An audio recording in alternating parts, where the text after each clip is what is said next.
gracias, doctor Cantón. Muchas gracias. Senador Parrilli, el senador Sí. Páez está levantando la mano. Quiero Ah, hacer... discúlpeme, adelante, senador Páez. Gracias. Tanto el doctor Díaz Cantón como el doctor Garela han sido muy contundentes en calificar determinadas atribuciones que entiendo son del legislador como inconstitucionales, pero en sí mismo no emergen del texto constitucional del 120.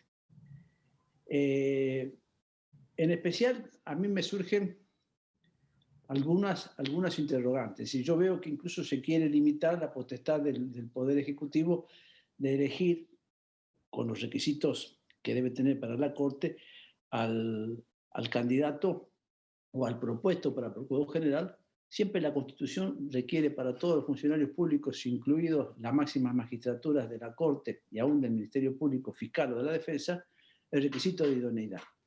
Ahora bien, limitarlo, el propio Poder Ejecutivo, desde la presidencia de Néstor Kirchner, se autolimitó para la selección de los miembros de la Corte, se autolimitó, es decir, se le pide parámetros para el Procurador General que no se le piden a los miembros de la Corte Suprema en el funcionamiento, en algunos casos. Y en otros se quiere limitar al legislador en cuanto a la potestad que emerge de la propia Constitución, cuando le manda a él reglamentar por la vía legal. Y a mí me surgen 2 o 3 elementos que, más allá de la independencia y la autonomía y la autarquía del Ministerio Público, que expresamente dispone el 120, algunas cuestiones que quisiera que me dieran respuesta. La primera, de hecho, ¿cómo se controla efectivamente al Ministerio Público en materia del uso del presupuesto público? ¿Cómo se debería controlar técnicamente ese uso del presupuesto público? El primer aspecto. Segundo aspecto, sí, yo lo que advierto es que todo el sistema como está articulado, aún en las leyes actuales del Ministerio Público, en cuanto al régimen disciplinario del Ministerio Público, sea fiscal o de la defensa, tiene un sesgo absolutamente corporativo. ¿Cómo hacemos para transparentar y hacer más eficiente el control social y que prevalezca un control, no de índole política, pero sí un control con fuerte contenido de legalidad que no esté teñido de ese fuerte componente social, componente corporativo de que fundamentalmente los propios funcionarios del Ministerio Público sean los que manejen todo el proceso, primero prevencional de las inconductas y eventualmente después hasta la participación en el juzgamiento. Es decir, nosotros queremos que el Ministerio Público sea dé respuestas eficientes a la demanda constitucional del 120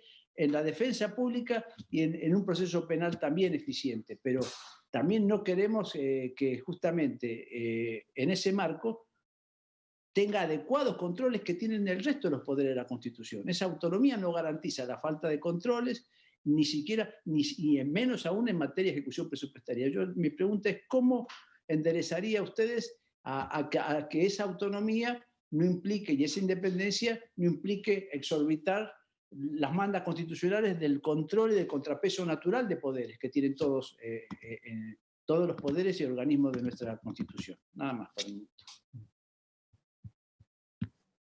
Sí, a ver, me parece que el tema de la rendición de cuentas, que bueno, yo critiqué en el proyecto, una parte en el proyecto del senador Beretilneck, en sí la rendición de cuentas está bien, el mecanismo de rendición de cuentas está previsto en la ley actual y es una de las formas de controlar, digamos, la aplicación del presupuesto. Rendición de cuentas no solamente en materia de gestión de la política criminal, sino también en materia de utilización de los recursos.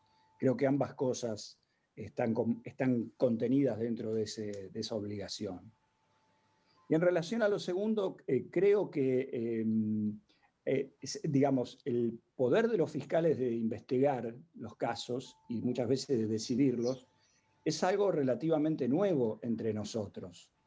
Y el poder que antes tenían los jueces, del cual fueron despojados, pasó a manos de los fiscales. Normalmente, lo que sucede a veces es que cuando se hace este traspaso, no se piensa, bueno, ahora cómo controlamos que los fiscales no se transformen en sujetos con poderes omnímodos respecto del caso penal.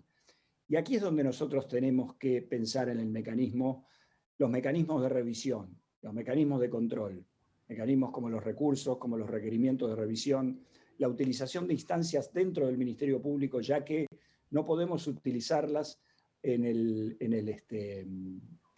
digamos, frente al órgano jurisdiccional, salvo que seamos parte querellante. Si hay parte querellante, sí se puede lograr una revisión por el Poder Judicial que pueda incluso contradecir lo que ha resuelto la Fiscalía.